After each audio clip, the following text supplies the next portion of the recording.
días a todas y a todos. Bueno, aquí estamos continuando con nuestro curso Género y Deseo. Perdón, la clase pasada dije Género y Sexualidad, ¿no? Bueno, también se podría titular así, ¿no? Pero bueno, en verdad el título es Género y Deseo, la filosofía de Judith Butler. Probablemente vino porque arrancamos toda la clase hablando sobre la cuestión del sexo, de las sex wars y demás. Bueno, género y deseo. Hoy género 2, clase 4, vamos a meternos 100% en los conceptos fundamentales de gender travel. Ya mencionamos algo a fin de la clase pasada sobre todo el tema de la performatividad o lo performativo, que vamos a explorarlo muy bien en la clase de hoy. La idea básicamente es lo siguiente. Primero vamos a ver la noción de genealogía de género, luego veremos el género como performativo, luego veremos la noción de identidad de género y por último matriz heterosexual, ¿no? Que yo creo que esos son los cuatro ingredientes o los cuatro elementos fundamentales, ¿no? Ustedes saben el libro, tiene bueno, los dos prefacios. La clase pasada analizamos el prefacio de 1999. Hoy veremos el del 90, que no es tan nutritivo como el del 99. Y el primer capítulo o la primera parte se llama Sujetos de sexo, género, deseo, luego prohibición, psicoanálisis y producción de la matriz heterosexual, luego actos corporales subversivos y la conclusión de la parodia a la política. Vamos a ver, de alguna manera voy a repasar todos los capítulos a partir de los conceptos fundamentales. Por supuesto que no puedo zambullirme, por ejemplo, en todo el análisis que hace del psicoanálisis, pero vamos a hablar de la matriz heterosexual, que es una herencia psicoanalítica, actos corporales subversivos, etc. Vamos a hacer primero así. Como ven, tengo marcado bastante del libro. Voy a ir primero a mi material de lectura, después vamos al libro de Butler, y si nos queda tiempo, probablemente voy a tomar algunas cosas de Eric Martí también. Pero quiero privilegiar el texto de Butler porque me parece importante leer a la autora.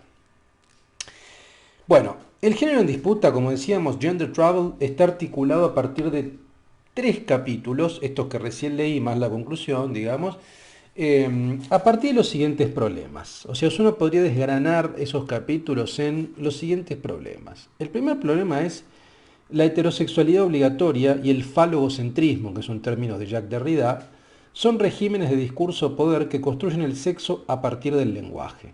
Vale decir, una hipótesis que tiene Butler es que el sexo, esta división que se hace entre sexo, sexualidad y género, que es una división usual, o si ustedes quieren sexo como un elemento biológico, anatómico, fisiológico, endocrinológico, género como prácticas culturales que son masculinas o femeninas, o bien, como también va a plantear John Money, como sexo psicológico, y orientación sexual, es decir, hacia qué tengo pulsión, hacia qué tengo tendencia, hacia personas de mi mismo sexo, el sexo opuesto, de los dos, etc.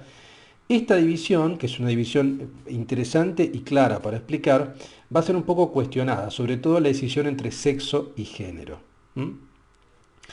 Y todo a partir un poco de esta noción de la heterosexualidad obligatoria, ¿no? Que hay una suerte, hay una matriz, según la posición que plantea Butler, heterosexual o heterocentrada. Digamos que por default, por añadidura, da por sobreentendido de que todo cuerpo y de que toda sexualidad es binaria.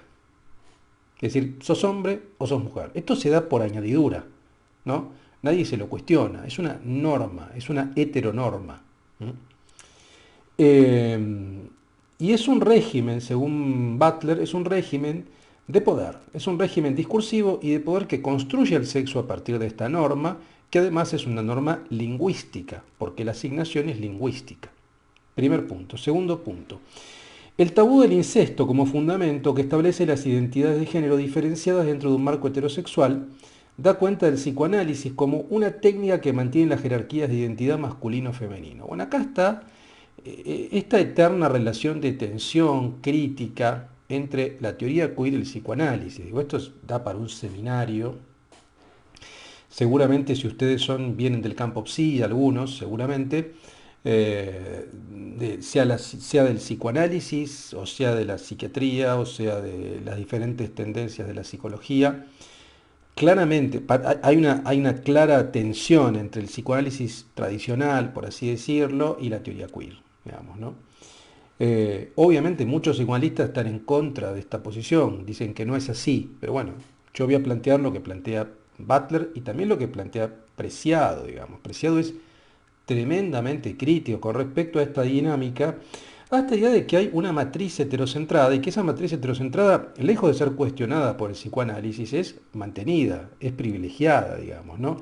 Y esto tiene que ver sobre todo con esta dinámica o con este simbólico binario, también patriarcal, en el nombre del padre, digamos. Todos los conceptos psicoanalíticos tienden a reforzar el elemento patriarcal, binario y heterocentrado, ¿no? Por tanto, el psicoanálisis mantiene esta lógica, ¿no?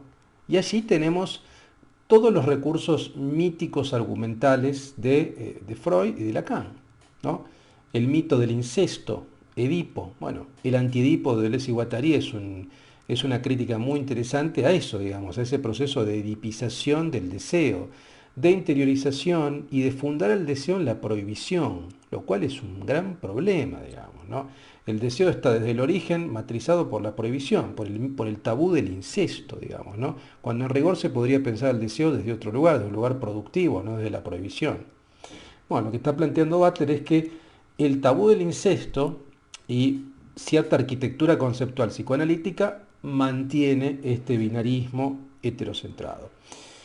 Y el último punto dice el desarrollo de una estrategia para desnaturalizar y otorgar un nuevo significado a las categorías corporales a partir de prácticas paródicas que subviertan el marco binario. Esta es la última parte de la parodia a la política y sobre todo de esta cuestión de los actos corporales subversivos, así lo llama, ¿no? Pues ahí aparece este recurso de lo drag, precisamente como la piedra de toque. Es un personaje conceptual, pero también es una gran piedra de toque para desnaturalizar el género, para mostrar lo que va a tratar de mostrar, lo que va a evidenciar Butler, y yo creo que con bastante contundencia, digamos, es que, bueno, no hay nada natural allí, digamos, ¿no? Que es una construcción, que el género es una construcción, digamos. Después veremos en qué medida esto impacta o en qué medida esto produce el sexo. Allí yo creo que hay un problema o que tal vez no es tan fácil, digamos, de ver, pero claramente creo que lo drag es una gran estrategia para llegar de la parodia a la política y desnaturalizar la cuestión del género. Ahora, para entender esto, para entender primero la cuestión de género, el género, ustedes saben, quien historiza muy bien esto va a ser Paul B. Preciado en Texto Yonki, digamos, ¿no? Hay una figura que es un médico, psiquiatra, pedopsiquiatra, un psiquiatra de niños, llamado John Money. John Money utilizaba el concepto de género no desde el feminismo, o sea, hay que pensar que el concepto de género surgió más bien desde la medicina, la psiquiatría, o sea, antes de ser apropiado por el feminismo con una finalidad política. El concepto de género, digamos, si uno sigue a John Money, era sexo psicológico. O sea, el género era algo así como, bueno, sí, una persona que desde el punto de vista anatómico tenía genitales, no sé, masculinos, que sin embargo se autopercibía y pensaba su identidad de manera contraria. Por eso le llamaba sexo psicológico, ¿no? Y eso implicaba un proceso de readecuación o de reasignación sexual, ¿no? Cirugías de cambio de sexo, terapias de hormonización, bueno, cosas que existen. Ahora, allí también lo que había, y esto es lo que deja en evidencia Preciado en Texto Yonki, y también de alguna manera Butler lo pone en evidencia, es, bueno, que hay una matriz heterocentrada. ¿Por qué tiene que ser reasignado el cuerpo? ¿Por qué tiene que haber una reasignación de los genitales? ¿Por qué? ¿En qué medida la genitalidad determina un género? ¿Cuál es el grado de determinación, para poner en otros términos, cuál es el grado de determinación biológica, fisiológica, anatómica, ¿no? Para pensar el género? ¿Por qué el sexo, digamos en este sentido material, orgánico, genital, por qué el sexo es lo que determina el género? ¿Por qué no podría ser al revés? ¿Por qué no podría ser el género el que determine el sexo? ¿Mm?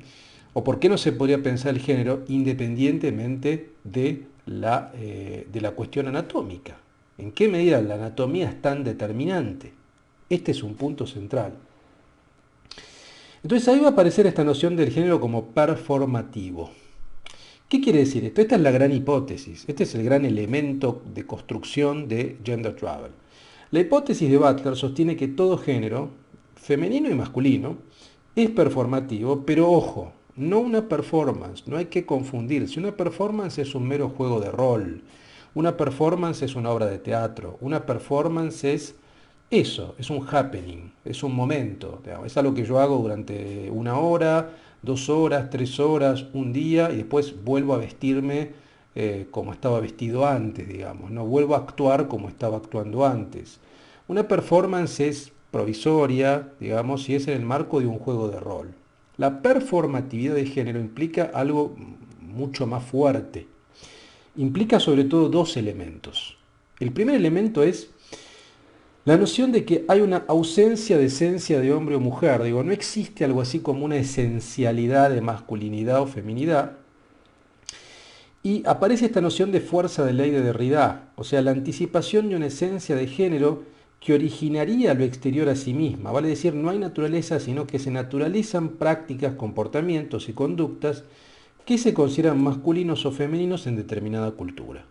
O sea, no habría algo así como una esencia de masculinidad ni de feminidad, vale decir, de prácticas masculinas o femeninas, sino que habría algo así como esta noción de fuerza de ley, o lo que después, ya lo veremos más adelante en otras clases, la noción de reglamento de género. Ese reglamento sería una ley. Y esa ley tiene una fuerza. Por lo tanto, la esencia, entre comillas, del género originaría lo exterior a sí mismo. O sea, vale decir, no hay tal esencia, sino que la esencia se ve en la repetición de estas prácticas masculinas o femeninas, ¿no? Para entender esto, dije la palabra clave, repetición. O sea, para entender la noción de performatividad, no solamente hay que entender la ausencia de esencia, sino también, sobre todo, la noción de repetición. Dice Butler, el género proviene de la repetición. Mediante la repetición de determinadas prácticas se consigue un efecto que termina consolidando y cristalizando un modo masculino o femenino en determinado contexto histórico. La sucesión de acciones repetidas inmovilizan y esencializan los géneros, creando la apariencia de un ser natural cuando no lo es. Para Butler, el sexo biológico no crea el género masculino o femenino, sino al revés. El género, el reglamento de género, crea el sexo. Vale decir, la estilización repetida de conductas crean un cuerpo. Nada es estable ni esencial para Butler, ni siquiera el cuerpo. Podemos definir la ecuación butleriana como repetición de actos, masculinos o femeninos, igual género, igual cuerpo. A ver, acá hay muchas cosas y son cosas problemáticas. Primero, queda claro entonces esto, si la noción de performatividad implica la ausencia de una esencia e implica una repetición constante de actos. Esa repetición de actos implica sobre todo que se terminan cristalizando producto del hábito. O sea, un hábito es producto de una repetición. Yo un día hago esto, al otro día hago esto y esto y esto, y lo repito, lo repito, lo repito, y eso se termina cristalizando como si eso fuera una esencia. Pero esa esencia no existe, es producto de la repetición. Esa repetición es producto de una matriz heterocentrada, binaria, que da cuenta de un reglamento de género, vale decir, de prácticas masculinas y femeninas. Un ejemplo, los nenes juegan a la pelota, las nenas juegan con las muñecas. Los nenes se visten de celeste cuando son bebitos, las nenas de rosa. ¿Dónde está escrito eso? En ningún lado. Eso es producto de un reglamento de género, de prácticas culturales, ¿no? Entonces, vean lo que dice acá. El género proviene entonces de esta repetición de prácticas creando un modo masculino o femenino. Pero no solamente tiene que ver con prácticas deportivas, culturales, hobbies, aficiones, sino también tiene que ver con comportamientos, tiene que ver con formas de caminar, tiene que ver con formas de hablar, tiene que ver con formas de interactuar, tiene que ver con formas de tener sexo. ¿Se entiende? O sea, si un nene camina de manera muy amanerada, es visto como una falta al reglamento de género. Se dice, este nene es un poco amanerado, es decir, tiene un, entre comillas, problema. ¿Por qué? Porque está cometiendo una infracción a su supuesto género, que es el masculino, y que da cuenta de que no se puede caminar así, no se puede caminar de manera amanerada, se tiene que caminar de manera recta, como un macho. ¿Se entiende? Bueno, todo esto se ve Entonces lo que va a decir Butler es que la sucesión de acciones repetidas inmovilizan, esencializan los géneros creando la apariencia de un ser natural. Supuestamente, lo natural es que haya una concordancia entre, desde el punto de vista anatómico, mi genitalidad con mi sexo psicológico, con mi género, con mi comportamiento, que yo camine como un macho y que tenga relaciones heterosexuales. Eso sería como una línea supuestamente natural y directa. Ahora, lo que está diciendo Butler es que eso no es así. Primero que no hay nada de natural en esa correlación, que esa correlación no tiene nada de natural, absolutamente nada, que responde a una matriz heterocentrada y que determina y que es determinada producto de la performatividad, vale decir, de la repetición estilizada de actos que terminan cristalizándolo como si fuera normal cuando no es normal. Es decir, no hay ninguna esencia. ¿Por qué los chicos no pueden caminar de manera manerada? ¿Por qué las chicas no pueden caminar de una manera, entre comillas, no femenina? ¿Por qué? ¿Quién dice eso? Digamos, ¿no? Un reglamento institucional, un patrón. Hasta acá queda claro. Ahora, el paso que da Butler es todavía más fuerte, porque lo que va, esta es la gran hipótesis también, es la segunda hipótesis, por ahí. Dice, el sexo biológico no crea el género. O sea, no hay una relación directa entre el sexo biológico y el género. Vale decir que yo nazca con un aparato reproductor masculino o femenino o con determinadas, sí, bueno, con pene o con vagina, digamos, no determina, no hay una determinación biológica directa en mi identidad de género. Esto es un tema que excede, a ver, acá hay elementos de la biología, hay elementos de la fisiología, de la anatomía, de la endocrinología, que a mí me exceden, digamos, ¿no? Y que no sé hasta qué punto Butler considera, eso es una discusión en términos biológicos, pero sí lo que podemos pensar, y esto lo piensa muy bien también Preciado, es que la definición de lo natural es una definición cultural. O sea, ¿quién dice que hay células masculinas y masculinas? ¿Y quién dice que hay un aparato reproductor masculino o femenino? Lo dice una analítica, o sea, es un análisis. Quiero decir, es un poco una paradoja, esto es lo que quiero plantear, ¿no? Que lo que es natural es definido por la cultura. ¿Cuál es el límite entre lo cultural y lo natural? ¿Quién establece ese límite? Lo establece el hombre. Lo establece el hombre en función de prácticas culturales. Por algo, ese límite entre lo natural o entre lo normal y anormal ha cambiado tanto históricamente. ¿Qué es natural? Uno podría decir que hoy, no sé, personas que prácticamente están ensambladas, que son cyborgs, que interactúan con prótesis, bueno, son híbridas, son menos naturales que personas que no tienen ninguna prótesis. Y no. Quiero decir, la lectura de lo natural y de lo biológico es un proceso que es cultural. Esto me parece que es lo que está diciendo Butler de fondo. Más allá de la discusión específicamente biológica, o anatómica, o endocrinológica, habrá estudios que van a decir que hay una predisposición o que hay una determinación biológica e incluso neurológica a que a que los hombres hagan ciertas prácticas y las mujeres otras. Bueno, esto no lo va a admitir Butler, digamos, ¿no? Va a decir el revés, o sea, no hay ninguna determinación tan fuerte en ese sentido. Sino al revés, es el género, este reglamento de género, el que crea el sexo. Cuando dice que crea el sexo, no está diciendo, por supuesto, que se modifiquen mis genitales. Esto es una obviedad, digamos, ¿no? Lo que está diciendo es que al revés, que la determinación fundamental es del género. Va a decir que la determinación fundamental es cultural. Son prácticas culturales. Es un aparato reglamentario, digamos, ¿no? Jurídico, psiquiátrico también, que me asigna a mí una identidad sexual. Y acá sí hay un punto. Porque uno cuando nace, esto lo dice muy bien también Preciado, uno cuando nace es asignado. ¿Uno sabe su carta cromosómica cuando nace? Y no, la verdad que no lo sabe nadie eso. ¿Y cómo es asignado uno? Uno es asignado primero en función de un patrón binario. Se da por sobreentendido que hay un patrón binario. Nace un bebé y el bebé es nena o nene. Entonces ya hay un patrón binario de entrada, ¿no? ¿Y cómo se hace la asignación? Desde el punto de vista visual. ¿Tiene pene o tiene vagina? Ya está. Bueno, lo que está diciendo Butler es que no, acá hay un problema. Primero, La cuestión biológica, anatómica, no determina el género de una persona, es independiente.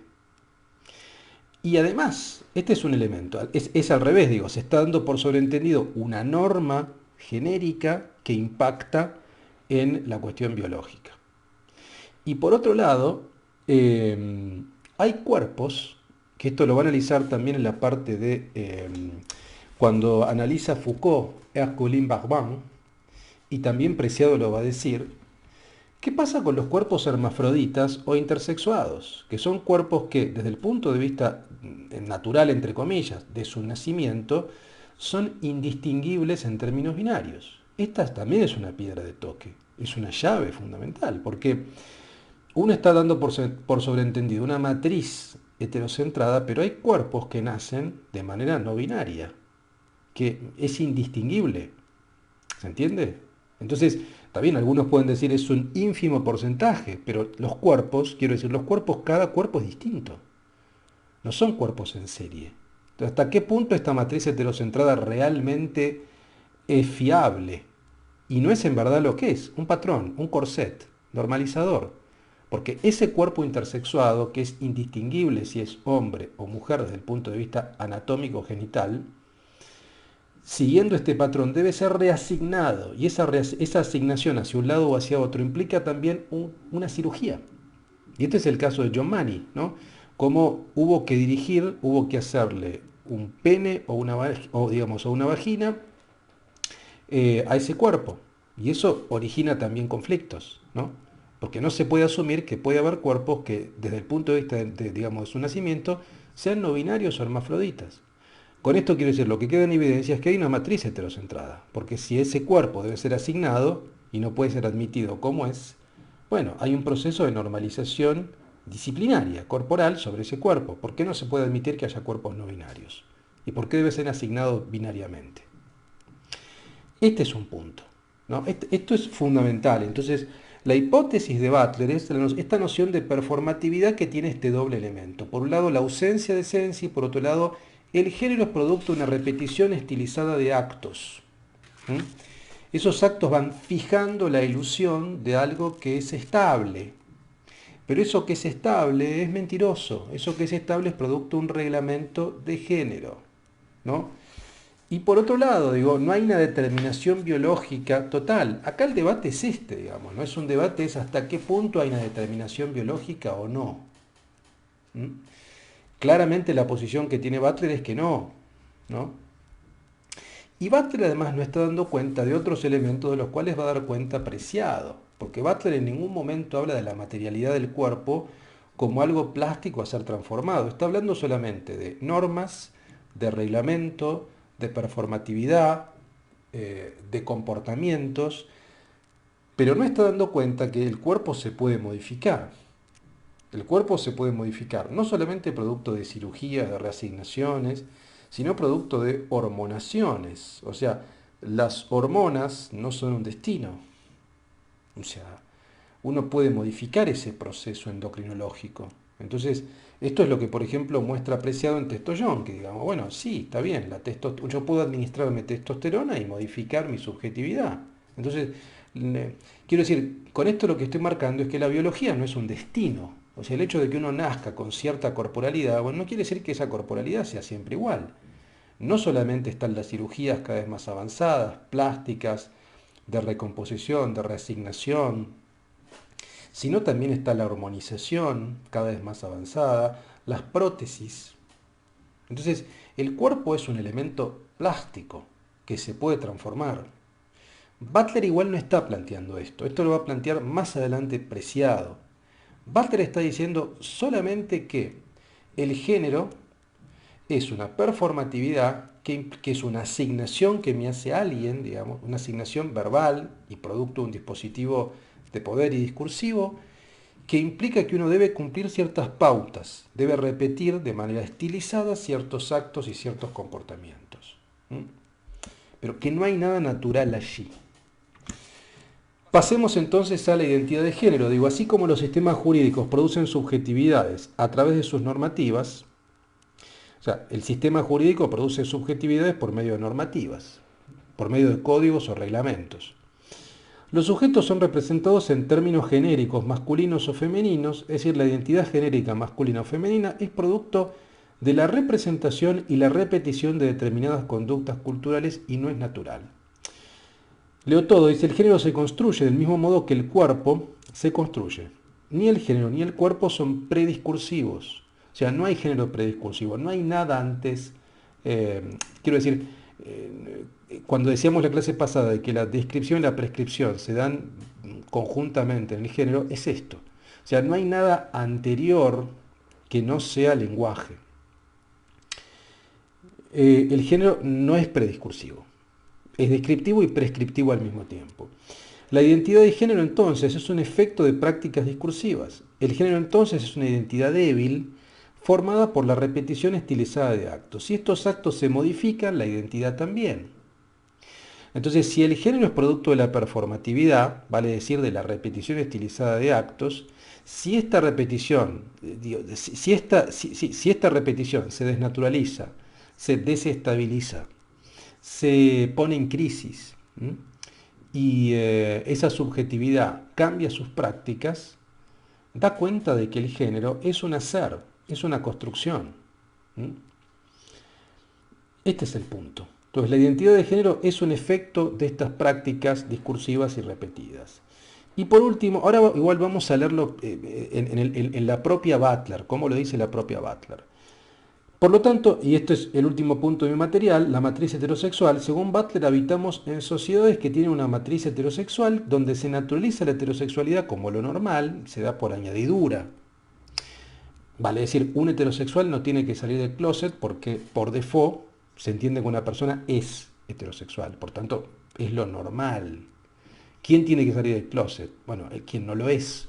Tiene que aclarar, yo no. Aclara, yo no, yo no estoy acá. Lo cual es una situación también, digamos, compleja, porque implica una presión, implica un desgaste, cuando no implica una injuria y una represión y una exterminación, como sucedía antes, digamos, ¿no? Entonces, como decíamos entonces, se naturaliza la heterosexualidad como lo normal cuando ésta en verdad es producto de un determinado régimen político y normativo que establece atributos o características culturales de lo masculino. Por ejemplo, lo masculino es, simples ejemplos, el color azul, la pelota, la fuerza física, la rudeza. Y lo femenino es el color rosa, la princesa, la fragilidad, la seducción. Bueno, todo este tipo de operaciones, no hay nada natural allí. Digo, hay una determinación cultural, una repetición sistemática.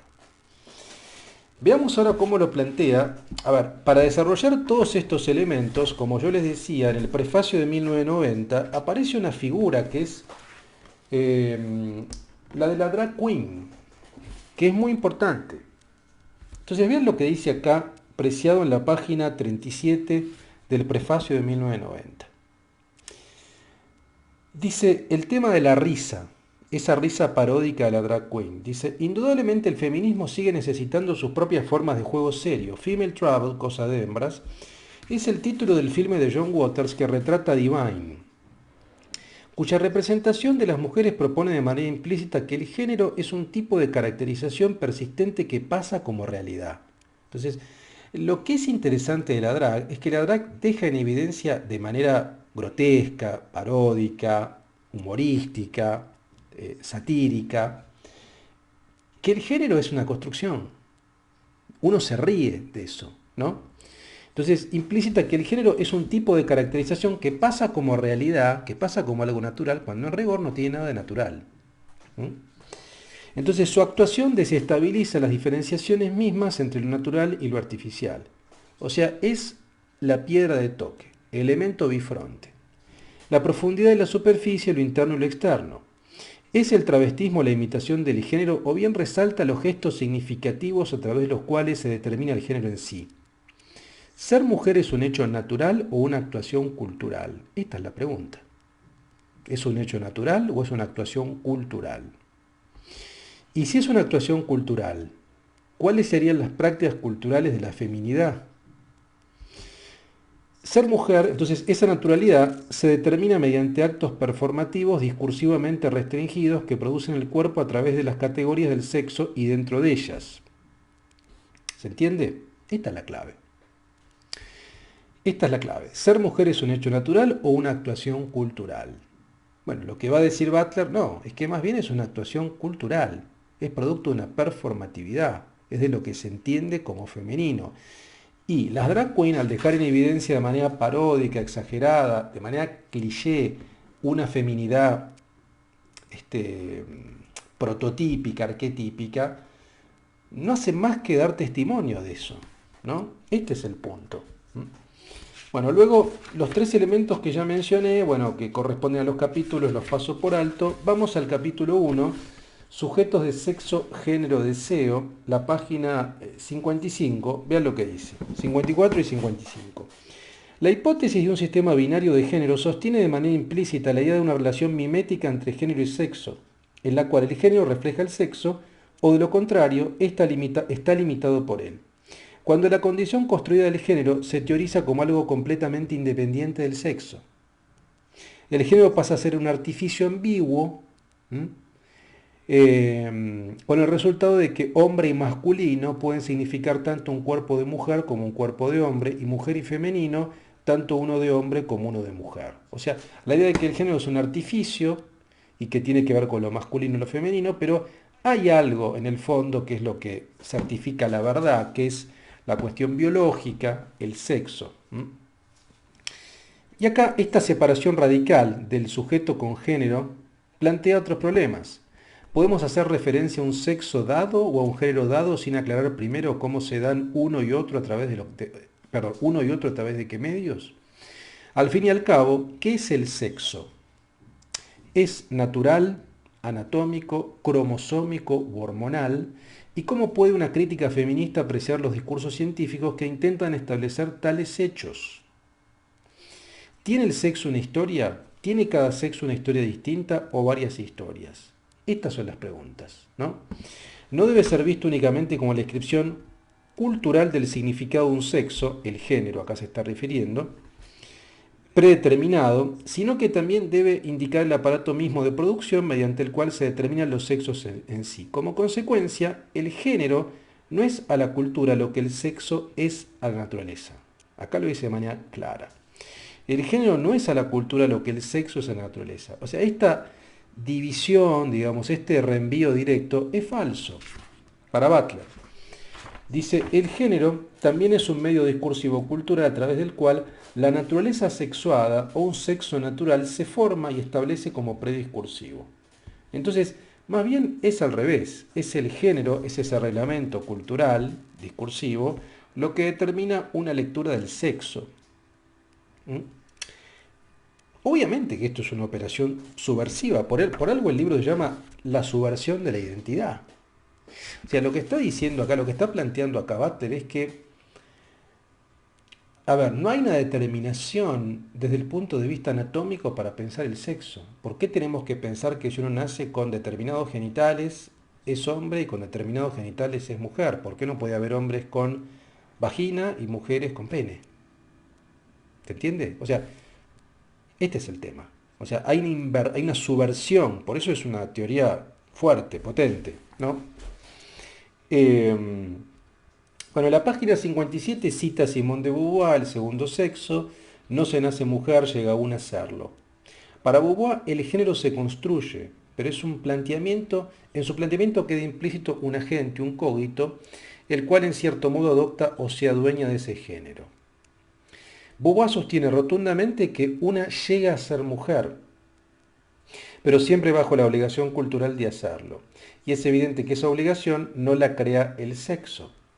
Si el cuerpo es una situación, como afirma, no se puede aludir a un cuerpo que no haya sido desde siempre interpretado mediante significados culturales. El cuerpo es leído siempre en términos culturales. La naturaleza o la biología es una lectura, es una interpretación cultural. Entonces no se puede disociar, digamos, ¿no? De hecho, se demostrará que el sexo, por definición, siempre ha sido género. Esta es la gran hipótesis. El sexo siempre ha sido género. Vale decir, el sexo siempre ha sido producto de una lectura, de una analítica cultural. ¿Mm? En definitiva, es eso. En la página 71 dice una pregunta respecto a la identidad personal. Dice, ¿en qué medida las prácticas reguladoras de la formación y la separación de género determinan la identidad? La coherencia interna del sujeto y de hecho la condición de la persona de ser idéntica a sí misma. ¿En qué medida la identidad es un ideal normativo más que un aspecto descriptivo de la experiencia? ¿Cómo pueden las prácticas reglamentadoras que determinan el género hacerlo con nociones culturalmente inteligibles de la identidad? ¿Se entiende lo que está diciendo? O sea, la identidad siempre es producto de una cuestión normativa, reglamentaria. Hay un patrón externo que determina, que espera que yo haga determinadas cosas, si yo soy hombre supuestamente o mujer. Si no las hago, hay un problema. Soy anormal, soy queer, soy freak, soy raro. ¿Mm? Porque estoy por fuera de ese reglamento. ¿Mm? En la página 84 aparece también esta definición. Dice, en este sentido, género no es un sustantivo, ni tampoco es un conjunto de atributos vagos. Dice, así dentro del discurso legado por la metafísica de la sustancia, el género resulta ser performativo, acá lo dice, performativo, es decir, que conforma la identidad que se supone que es. En este sentido, el género es siempre un hacer, aunque no un hacer por parte de un sujeto que se pueda considerar preexistente a la acción, o sea, no es que el sujeto, no es que antes de la acción el sujeto es neutro, sino que el sujeto siempre está sometido a ese hacer. El reto que supone reformular las categorías de género fuera de la metafísica de la sustancia deberá considerar la adecuación de la afirmación que hace Nietzsche en la genealogía de la moral, en cuanto a que no hay ningún ser detrás del hacer, del actuar, del devenir. O sea, no hay un ser puro y después un devenir. El ser siempre es un proceso de devenir. El ser siempre está en un proceso de devenir. Y el género también es ese proceso permanente de devenir. Es un hacer. Por tanto, la identidad, bueno, en tanto y en cuanto esas prácticas se produzcan, la identidad se termina consolidando. Si esas prácticas se modifican, si yo no cumplo el reglamento, mi identidad va a ser otra. Y en todo caso seré criminalizado, injuriado, ¿no? Entonces vean lo que dice hacia el final del primer capítulo, que para mí es el más importante, ¿no? Si tienen que leer un capítulo, lean el primero. Dice, si la afirmación de Beauvoir de que no se nace mujer, sino que se llega a serlo, es en cierta parte cierta, es en parte cierta, perdón, entonces mujer es de por sí mismo un término, un procedimiento, un convertirse, un construirse, del que no se puede afirmar tajantemente que tenga un inicio o un final. O sea, es un proceso. Como práctica discursiva que está teniendo lugar, está abierta la intervención y la resignificación. Aunque el género parezca congelarse en las formas más reificadas, el congelamiento, entre comillas, en sí, es una práctica persistente y maliciosa, mantenida y regulada por distintos medios sociales. Entonces, ese supuesto congelamiento, reificación, es producto institucional, de la representación, de los medios, ¿no? El género, y acá lo define, es la estilización repetida del cuerpo, una sucesión de acciones repetidas dentro de un marco regulador muy estricto, que se inmoviliza con el tiempo para crear la apariencia de una sustancia, de una especie natural de ser, cuando en rigor no hay nada allí. Queda claro entonces, queda clara esta noción de performatividad, que es una repetición, primero es una asignación discursiva que me hace otro, y después es una repetición. Yo hago carne esa asignación y repito en el marco de un reglamento, de un código. Si yo me salgo de ese reglamento, de ese código, hoy voy a ser injuriado, voy a ser queer, voy a ser anormal. Esta es un poco la dinámica. Quiero leer, aunque sea de actos corporales subversivos, porque ahora la idea también es ver, bueno, este es un poco un diagnóstico, lo que está haciendo Butler es un diagnóstico, esto sucede. La sociedad, está hablando sobre todo con respecto a las sociedades occidentales, digamos, eh, la sociedad estadounidense. Uno podría pensar cualquier tipo de conglomerado urbano, digamos, social, occidental. Hay que ver si esto sucede exactamente así con respecto a otro tipo de comunidades, pero bueno, no importa. Está haciendo un diagnóstico. ¿Mm? Podemos coincidir más o menos. Yo coincido mucho. Me parece que la matriz heterocentrada es clara. Me parece que hay elementos de la noción de asignación visual y la performatividad es también muy clara. Los cuerpos que van a poner en crisis esta estructura binaria, los cuerpos hermafroditas intersexuados, claramente. ¿Por qué deben ser corregidos? Porque hay una matriz heterocentrada, si no, no tendría sentido eso. Lo que sí es más complejo es esta tensión o hasta qué punto no hay realmente una eliminación de todo tipo de determinación biológica. En el caso de, a ver, entiendo que la biología es definida por la cultura, por supuesto, y que lo natural es definido por lo cultural, sin duda. Pero acá hay un conocimiento biológico, cromosómico, endocrinológico, no sé, que yo no lo tengo. Y que no sé hasta qué punto no hay también algún tipo de determinación ahí. Ahí es donde a veces a mí me genera alguna duda, digamos, pero en todo lo que tiene que ver con, en un 80% de este diagnóstico me parece muy claro. Ahora, por otra parte, en los actos corporales subversivos hacia el final y en de la parodia y la política también está la dimensión precisamente militante, como decíamos antes. O sea, este uso que hace la French Theory con una finalidad activista es lo que también es un texto, no solamente es un diagnóstico también es, a ver, es un programa de acción política, entre comillas, digo, no es un panfleto, es un libro de filosofía, pero hay algunas pautas, ¿no? En la página 225 decimos entonces, pero el sexo no crea el género y no se puede afirmar que el género refleje o exprese el sexo. En realidad, para Beauvoir, el sexo es inmutablemente fáctico. Pero el género se advierte y aunque el sexo no puede cambiarse, el género es la construcción cultural variable del sexo.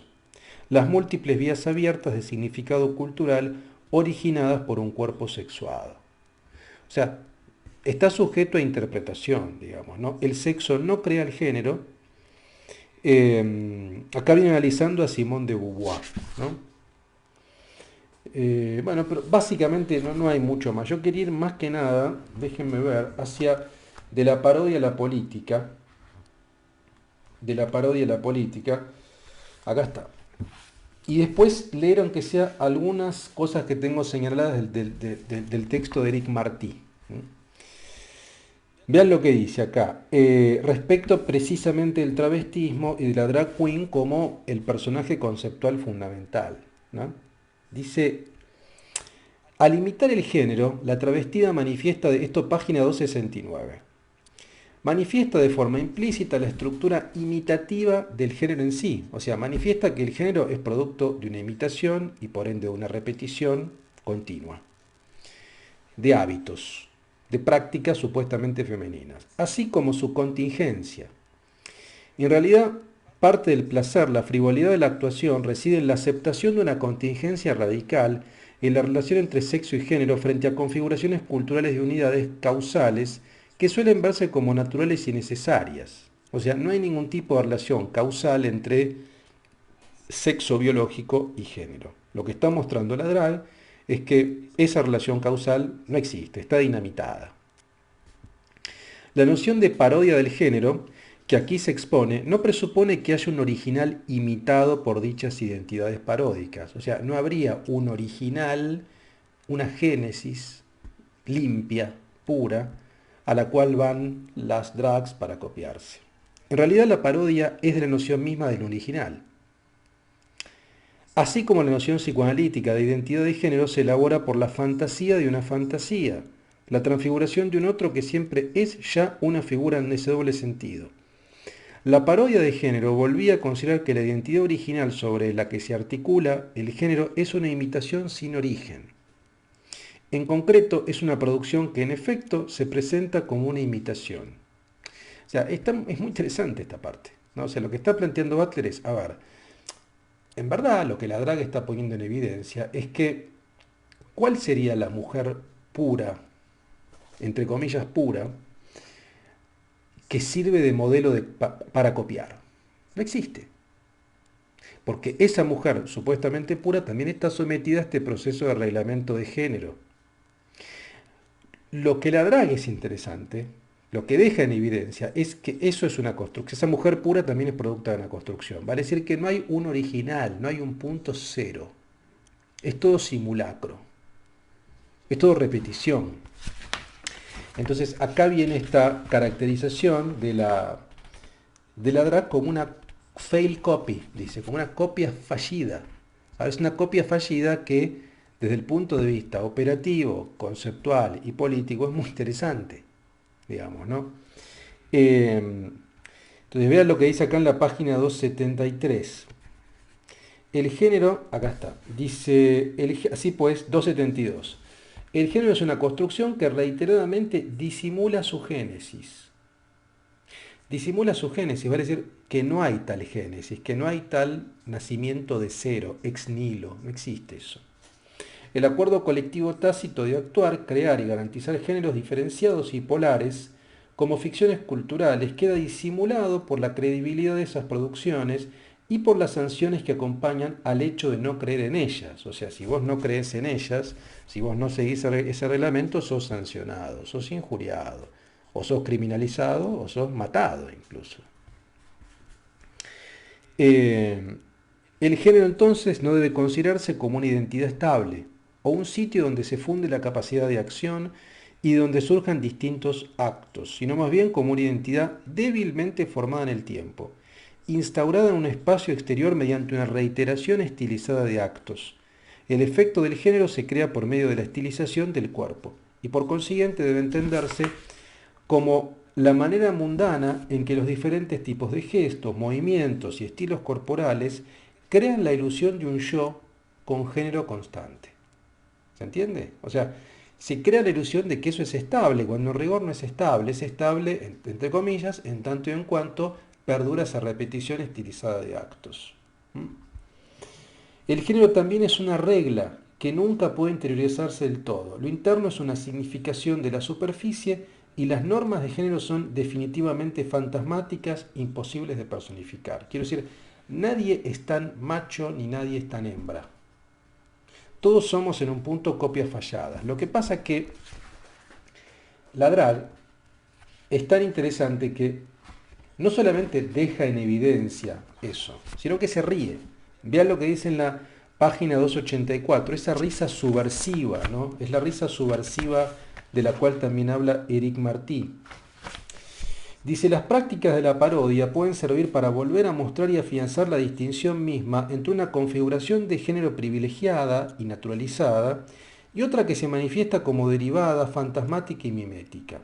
Una copia fallida, por así decirlo.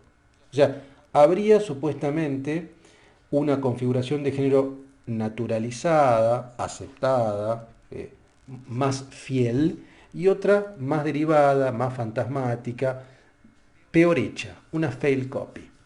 Y seguramente la parodia se ha utilizado para fomentar una política de desesperación que confirma la exclusión supuestamente inevitable de los géneros marginales del territorio natural y lo real.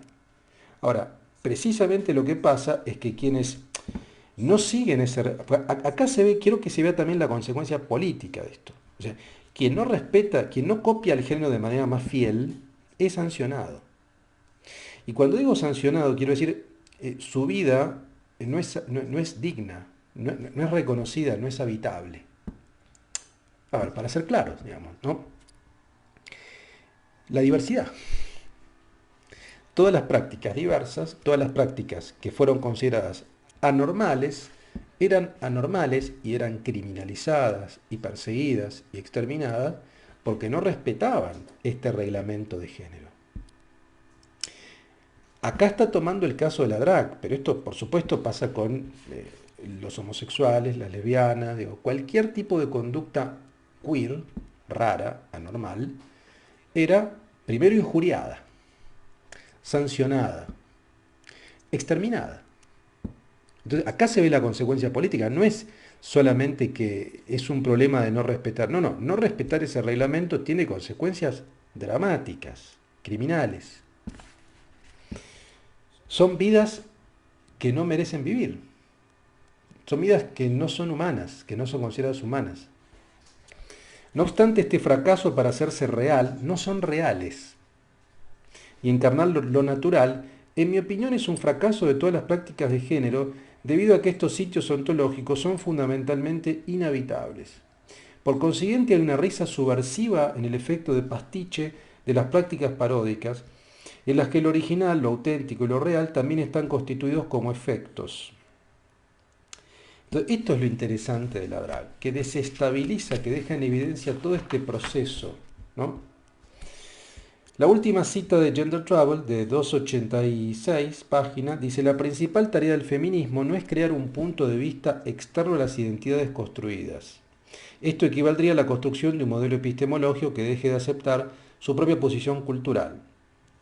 La principal tarea más bien radica en localizar las estrategias de repetición subversiva que posibilitan esas construcciones, confirmar las opciones locales de intervención mediante la participación en esas prácticas de repetición que forman la identidad y por consiguiente presentan la posibilidad inherente de refutarlas. O sea, lo que está diciendo es que la tarea principal del feminismo que ella va a defender, Butler, tiene que ver con esto, con localizar estas estrategias de repetición subversiva.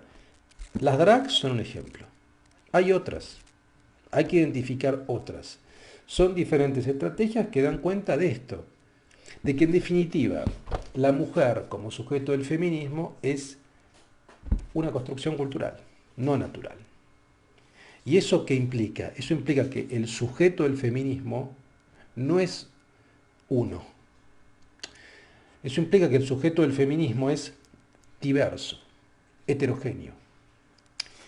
Eso sí es un cambio respecto del feminismo, si ustedes quieren, de la segunda ola, donde de alguna manera el sujeto del feminismo era la mujer blanca, urbana, de clase media, formada, heterosexual. Bueno, al abrir ese campo a otras subjetividades, al dar cuenta que la mujer es una construcción cultural y no natural, se abre a una diversidad. O sea, en definitiva uno podría pensar que el sujeto del feminismo es toda aquella sexualidad que está por fuera de ese reglamento de género. Y eso implica a la comunidad LGBT, eso implica a la comunidad trans, en fin, ¿se entiende? O sea, realmente es una operación fuerte. Bueno, vamos 52 minutos. Yo quería mencionar un par, aunque sea leo, les voy a leer solamente de este texto de Eric Martí dos pasajes sobre el tema de lo performativo.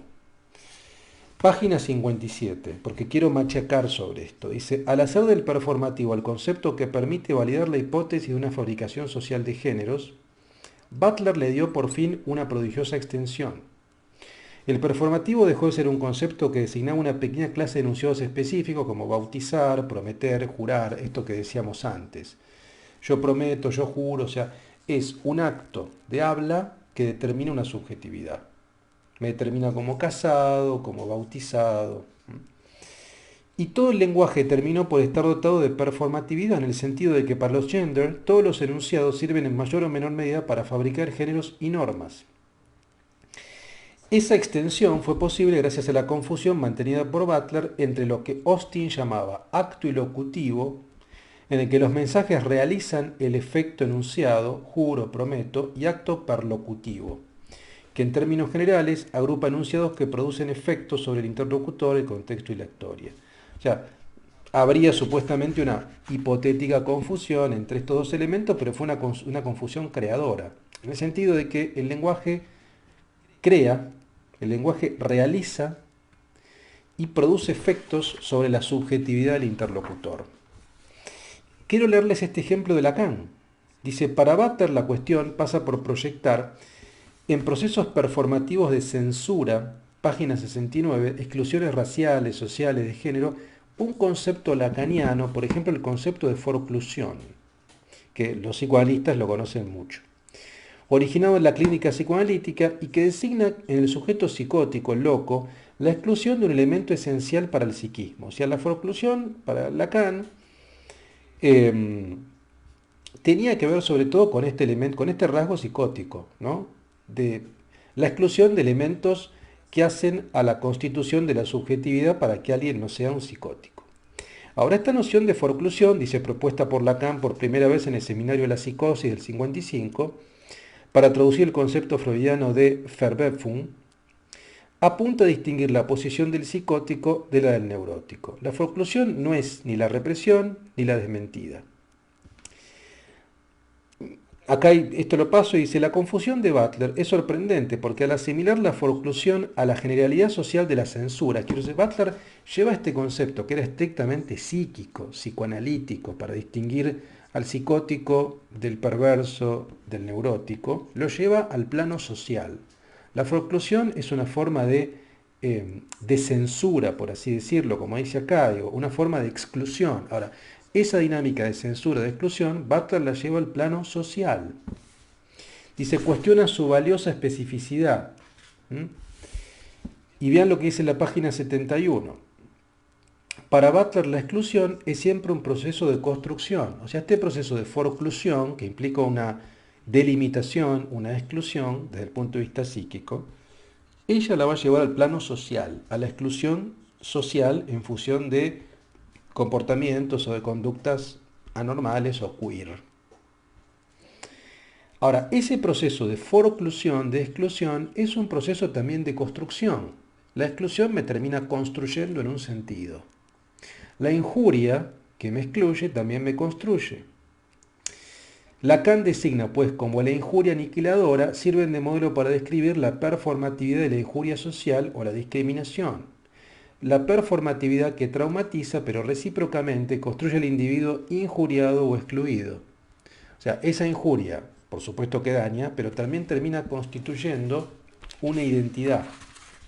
La exclusión construye. A ver si tengo algo más acá. El último, y con esto cerramos, la página 117, dice, la gran innovación llevada a cabo por Butler es la de dar a ese proceso de fabricación un marco epistemológico y llamarlo performatividad. O sea, Butler hace de la performatividad la clave. La clave básicamente de la construcción. Bueno, después, más adelante, el tema de la fail copy aparece muy bien acá. O sea, de la drag queen como la fail copy en la página 123 del texto de Eric Martí, ¿no? Un poco lo que dijimos ya, así que no voy a volver sobre eso. Y yo diría que hasta acá está bien, ¿no? Bueno, en fin, 57 minutos, espero que quede claro, ¿no? O sea, los elementos fundamentales, performatividad, matriz heterocentrada, identidad de género, repetición estilizada de actos, la noción esta de la mujer y lo femenino como un proceso, como un hacer, y sobre todo el rol importante que tiene la figura de la drag queen como un recurso, como un personaje conceptual, como una estrategia también política, pero no confundamos esto con una teoría, como lo dice la propia Butler, con una teoría del travestismo. No. No, entonces es un ejemplo muy importante para pensar también otro tipo. A ver, por un lado, para dejar en evidencia esto, que el género es una construcción. La drag queen es aquella quien deja en evidencia de manera clarísima los hilos que construyen esto, el género. Y el elemento paródico se ríe de eso. O sea, dice, mira, yo soy una copia mala, vos sos otra copia, una copia más fiel, pero sos tan copia como yo. Es esto. El desafío es pensar otro tipo, o sea, pensar la sexualidad en general en este sentido. ¿Se entiende? Como una repetición. Algunos serán copias más fieles, otros son copias más burdas, pero también lo mismo se puede pensar respecto de la masculinidad. ¿Se entiende? O sea, los más machos supuestamente son copias más fieles, pero son copias igual. Y por eso la teoría de Butler en género en disputa es realmente subversiva. Es subversiva en el sentido que invierte. Subvertir es invertir. Que invierte. O sea, saca el sexo del lugar de privilegio y pone al género ese en el lugar. En verdad, el género determina el sexo. Esta es una afirmación fuerte y muy interesante. Uno puede estar en desacuerdo, pero es muy interesante, digamos, ¿no? Y que tiene efectos, sin duda, políticos, ¿no? Bueno, Se finí con el género en disputa. Es un texto maravilloso y es un texto que, por supuesto, uno puede dar un seminario entero sobre este libro, ¿no? La próxima clase vamos a comenzar con este problema del cuerpo, porque el problema del cuerpo, Butler es consciente que en Gender Trouble no lo trabajó y que Gender Trouble fue leído precisamente como una teoría, como una celebración del travestismo, como una mera performance y no una performatividad. Esa performatividad es asignada por alguien, implica un sistema de poder y no es una mera celebración personal, no es un juego. O sea, Butler, en el texto que veremos la próxima clase, que es Bodies That Matter, cuerpos que importan, precisamente va a hacer va a hacer un ajuste de cuentas con Gender Trouble, que es un texto del 93. O sea, va a revisar las hipótesis, va a aclarar un montón de cuestiones y sobre todo va a pensar la materialidad de los cuerpos, que es lo que no pensó en el género en disputa. Ella es consciente que no pensó con suficiente, cuando ella dijo que el género producía el sexo, bueno, había un montón de problemas que no pensó en detalle. ¿Qué quiere decir eso? Eso implica ir hacia la cuestión de la materia, de la materialidad del cuerpo. ¿Cómo el género construye la materia? ¿Cómo es posible eso? ¿No? Bueno, eso lo vamos a ver la clase quinta y sexta cuando analicemos Bodies That Matter de 1993.